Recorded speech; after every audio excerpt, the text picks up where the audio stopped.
byaffe ne bajja batta bannayuganda yali ani yakulemberamu banne ne boolekera eggwanga lya Rwanda ne batta omukulembeze yaliko Habyarimana yali ani kubanga Habyarimana yali muhutu ng'ate bano batuusi ani yatta Laurent Desire Kabila ani yatta John Garanga ani yatta president wa Tanzania asembyeyo omusajja oyo oluvannyuma lw'okusinkana Museveni ku pipeline ku oil pipeline yafaaki John Pombe Magufuli enfaaye yafaatya John Garanga yali yakalinnyinnyinga Uganda yafaatya Laurent Desire Kabila yafaatya ani yalumba Central Republic of Congo ng'oggyeko eno Congo DR eya Kabila kubanga mukyetegereze ne gwe muyita President Kabila yavaako eyali owa DR Congo si mwana wa Kabila wabula Munyamulenge eyajjibwa Uganda yalinga asomera wano nga abantu ababeranga ku Lubaga Road awo omuvubuka oyo mwamulabanga nnyo era yasomerako mu KIU bwe bamujja wano ne bamutwala nga bamaze okutta Laurent Desire Kabila ne bamufuula president ani yakulemberamu ekitta abantu genocide yali e Rwanda n'agiteekamu omukono naye naguno gwaka ng'abazungu bakyamwejjeereza ng'amawanga nga g'abazungu tegamuteetanga ku trial naye nga ye yakulembera genocide kubanga baali ne Rwigema ne Kagame ne bakwata emmundu bagende balumbe Rwanda yayogera kyerena ng'amaze okuwa ennaku zaali ntono nnyo ng'amaze okuyimira ne Habyarimana n'amugamba tasobola kumutta Habyarimana n'abalekera mu nnyonyi President wa Burundi omulala asembyeyo one yakafa afudde ki nomulowooza COVID tunoonya kizibu kya Afrika tunoonya mutujju olwaleero anyasse bannayuganda ku byonna bye mbannyonnyodde mukyalinamu okwebuuza omutemu yaani mukyalinamu okuwakana omuyeekera yaani omutujju yaani n'olwekyo bannayuganda mwenna ababadde bali eyo nga mutuula ne mugamba nti terrorist tetulina terrorist Museveni ye terrorist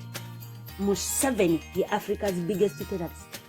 tewali mulala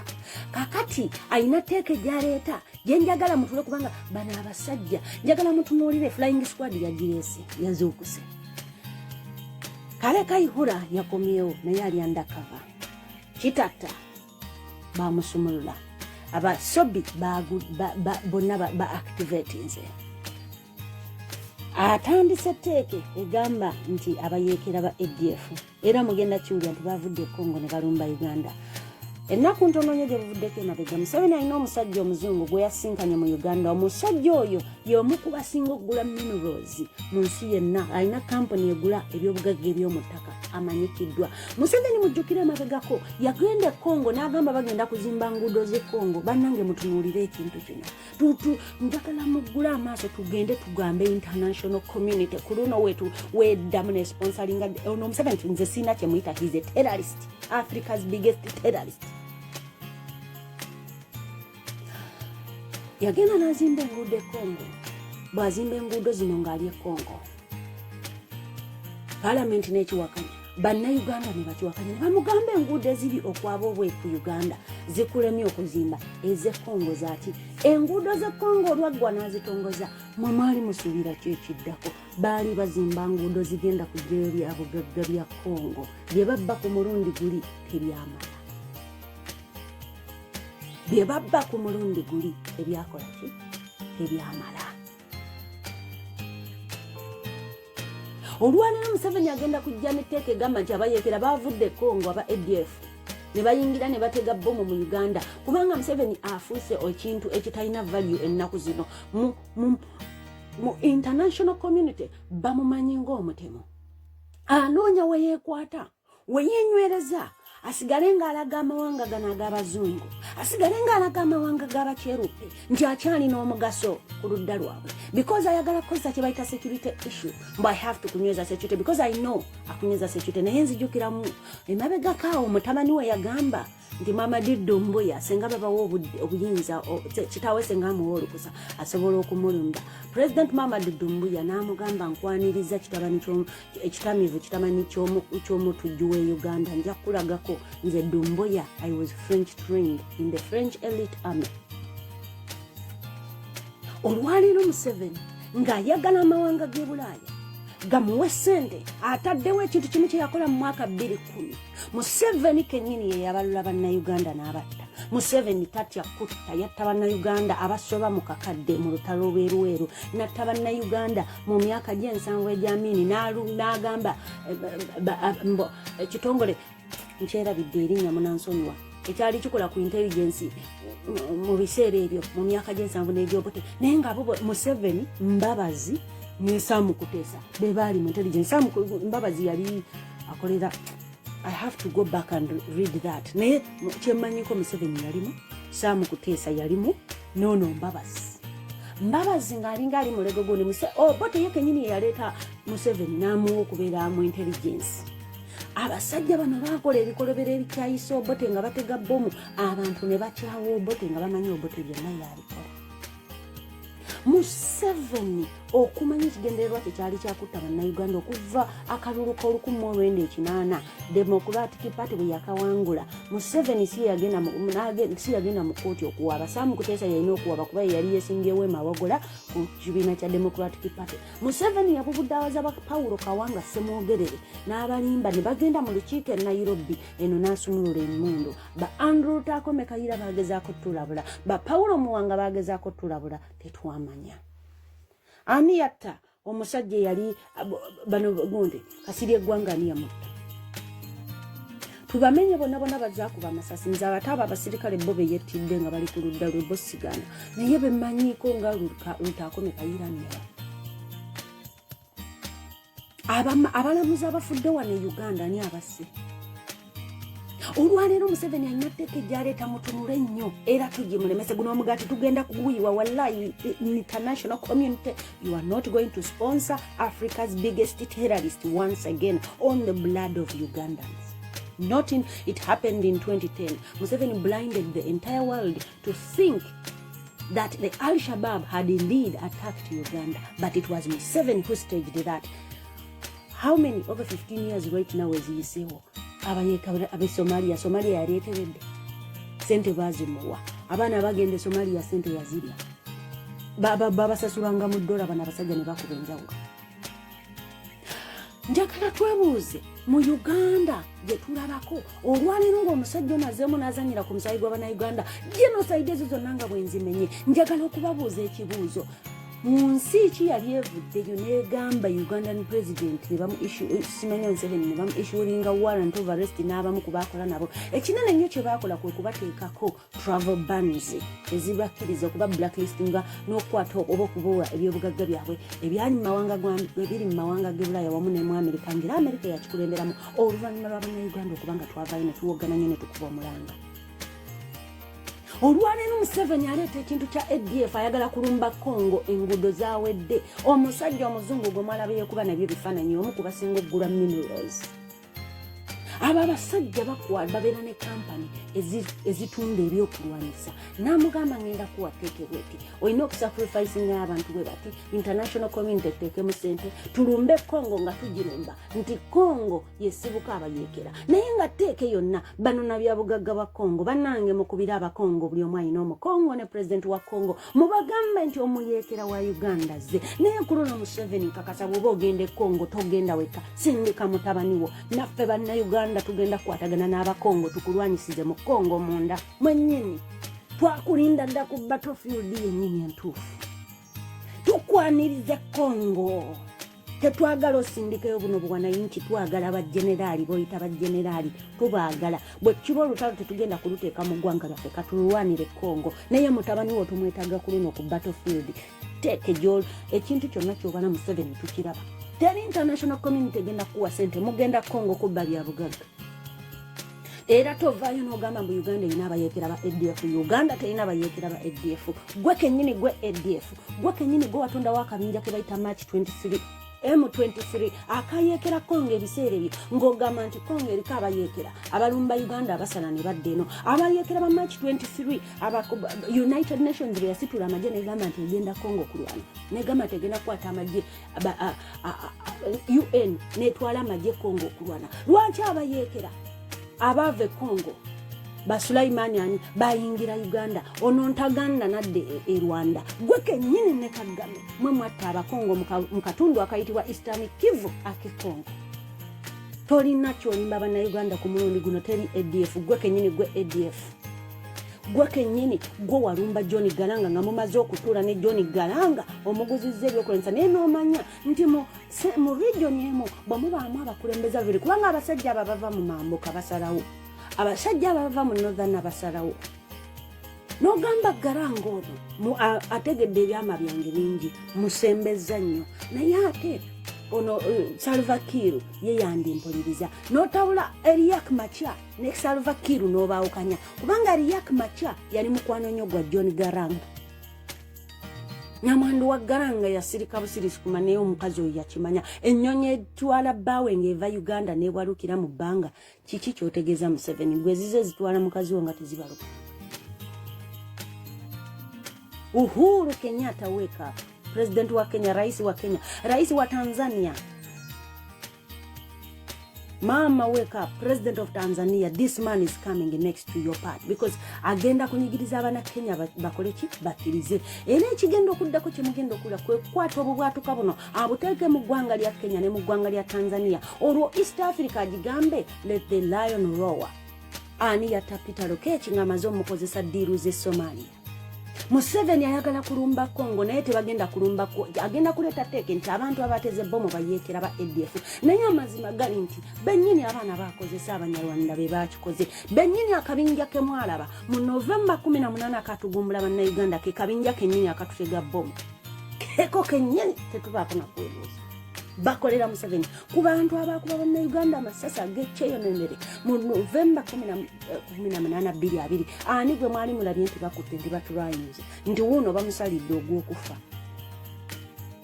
akabinja kekemu akaactivatinze essaawa zino bannayuganda omutemu gwe tulina ye Museveni ne famire ye n'abantu be bonna bamukolera n'emikwano gye n'ab'enganda ze tetulina okujja mbawadde bulijjo mbagamba musome patani y'omutemu tatemula mu sitayiro ndala omutemu akozesa system yemu ne sitayiro emu ng'anaakola obukolobero kyovola bwe mba musoma criminal intelligence bakugamba follow the prints follow the pattern osobola n'okumanya ekiddako kyagenda kukola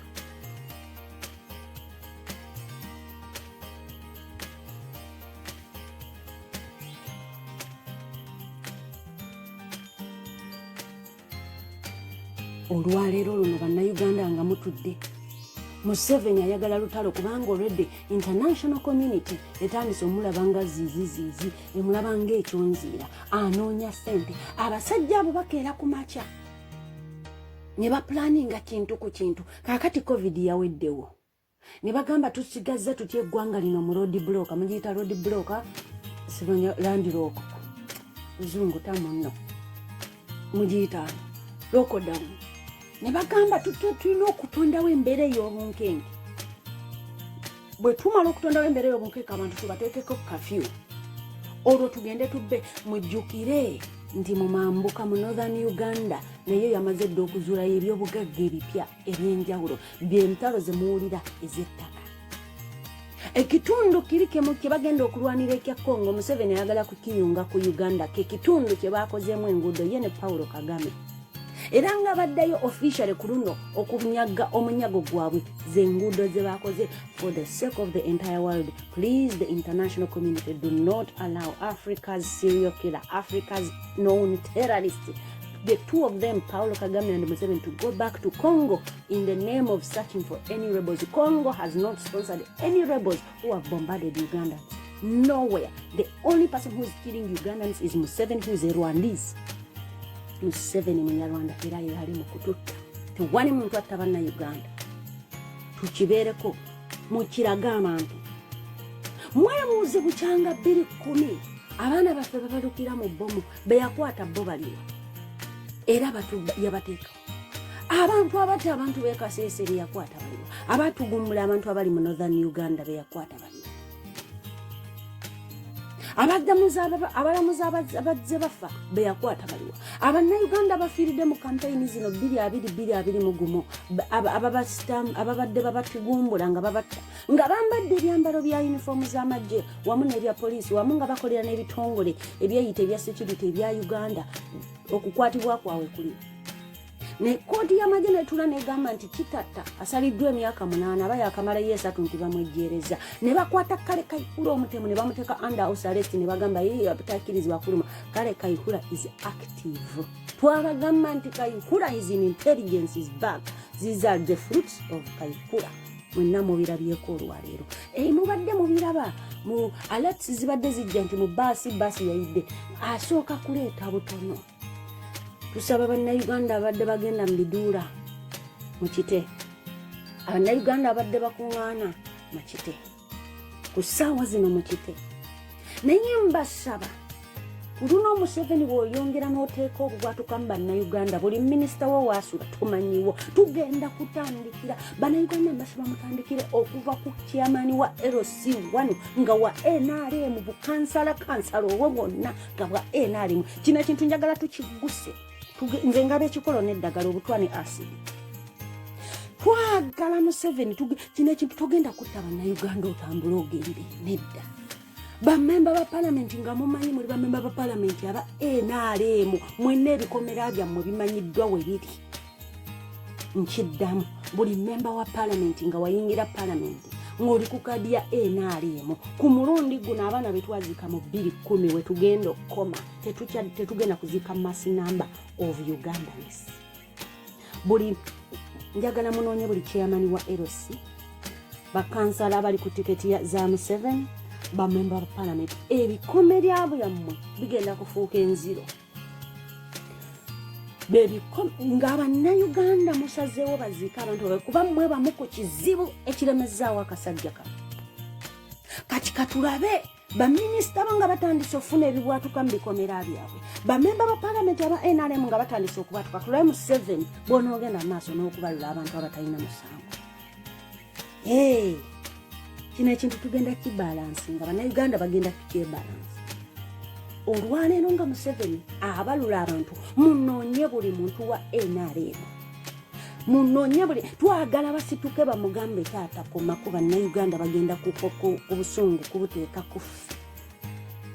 abo be basajja abagenda ku TV ne batuwoganira nga Museveni bwali omulungi buli muyimbi yenna eyagenda n'agenda emulira n'akwata ssente za Museveni mmwe kizibu abantu abafudde olwaleero terrorist nga zeemu okutta mwe mugamba nti mulungi abo bonna temubakaliza obukomera mwe basula obumotoka bwe bawupaakinga mumanyiiwo tugenda kitwala ku siteera eddako ku leve eddako bannayuganda abatalina musango okufiirwa obwereere ng'abamu ku mmwe muwagira akasajja kano kalemeza mu buyinza mutusibyeko akasajja akanyarwanda ke mumanyidde ddala nti kajja kututta kutuzikiriza na kutomalawo kaakati kazaabikire mu bikomera byammwe buli memba wa palamenti nga wa NRM okuddamu okuwulira ekibwatuka mu Uganda ekikomera kye temukireka waggulu twagala tulabe banaddayo okuteeseza omusajja ono kino kintu tujja kisoosootula nga tukiva wabweru paka lwe tunaakituuka munda gano amatabi agamuwaga gaalinaani gaatuula n'ayisa byayagala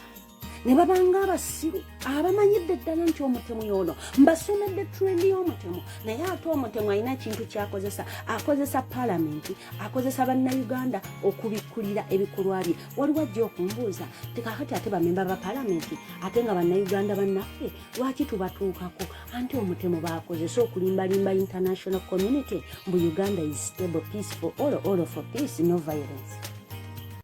era baakozesa okulimba international community mu Uganda has democracy era twagenda ne mu election n'afuna ne bamemba ba parliament abawera